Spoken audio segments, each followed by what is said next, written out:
भगवान के सब किसी को नहीं मारे ऐसे नहीं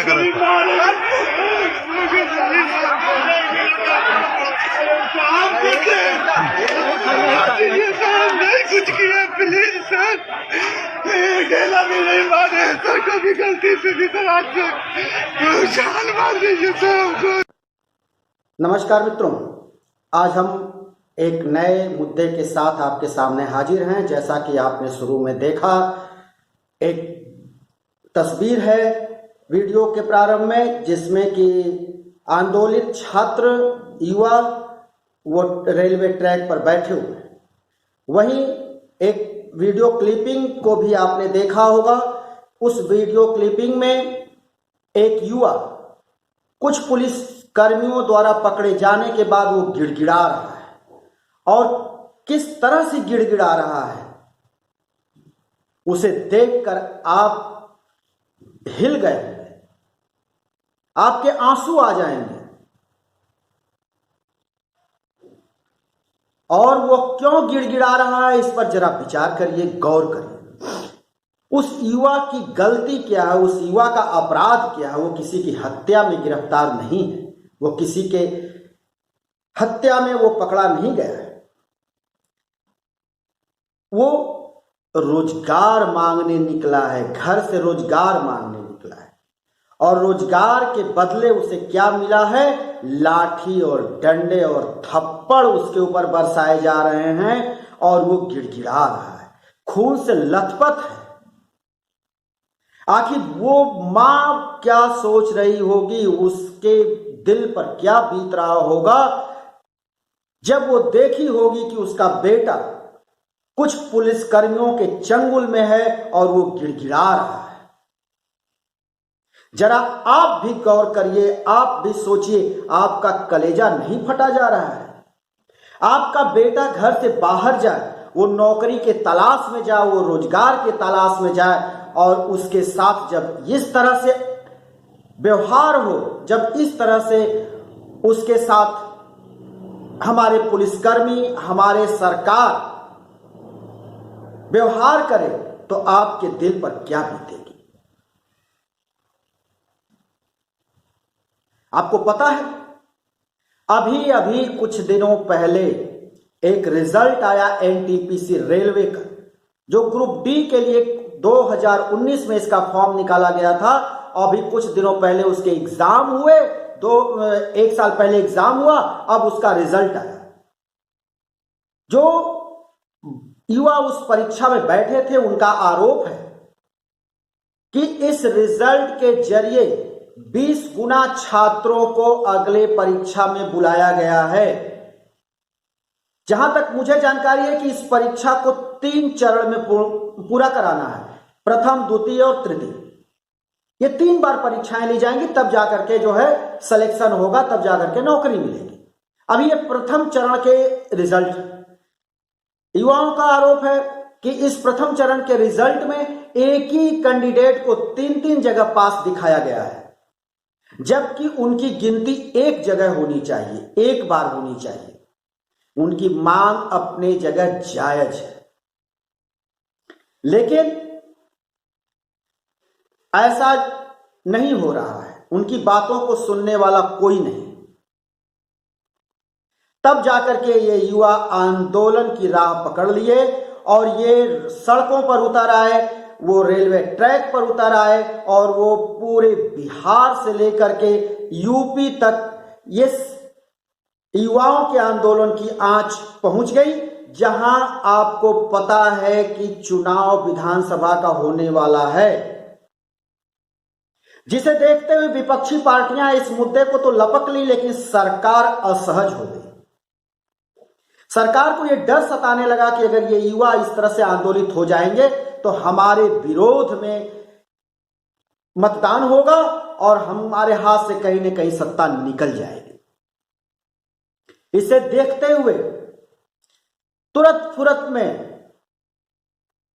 केंद्रीय रेल मंत्री अश्विनी वैष्णव सामने आते हैं मीडिया के, और वो छात्रों से कहते हैं कि आप हमारे भाई हैं, आप सार्वजनिक संपत्ति को इस तरह से नुकसान न पहुंचाएं, ये संपत्ति आपकी है। लेकिन क्या इसके पहले उन्होंने सोचा कि इन्हीं युवाओं से देश का भविष्य है और इन युवाओं के भविष्य से आप खिलवाड़ खेल रहे हो?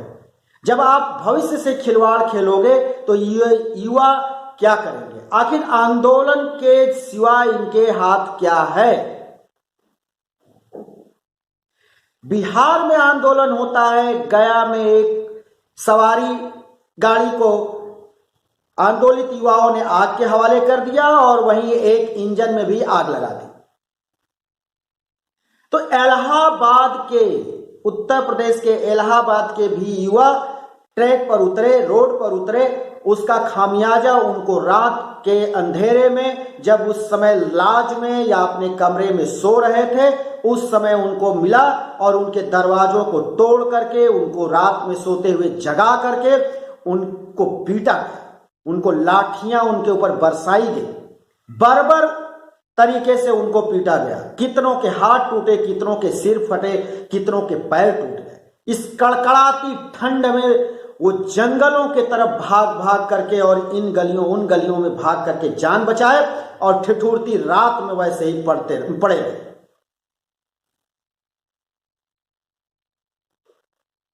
जरा एक बार फिर उस वीडियो को देखिए जिसमें वो छात्र गिड़गिड़ा रहा, वो युवा गिड़गिड़ा रहा है। तो क्या हमारे और आपके दिल पर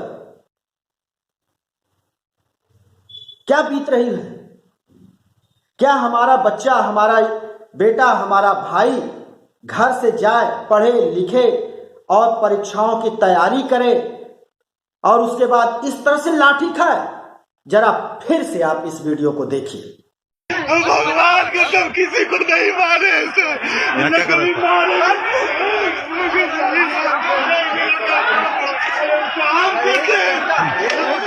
ये सर नहीं कुछ किया, प्लीज सर, अकेला भी नहीं मारे सर, कभी गलती से भी सर, आज जान मार दीजिए सर हमको।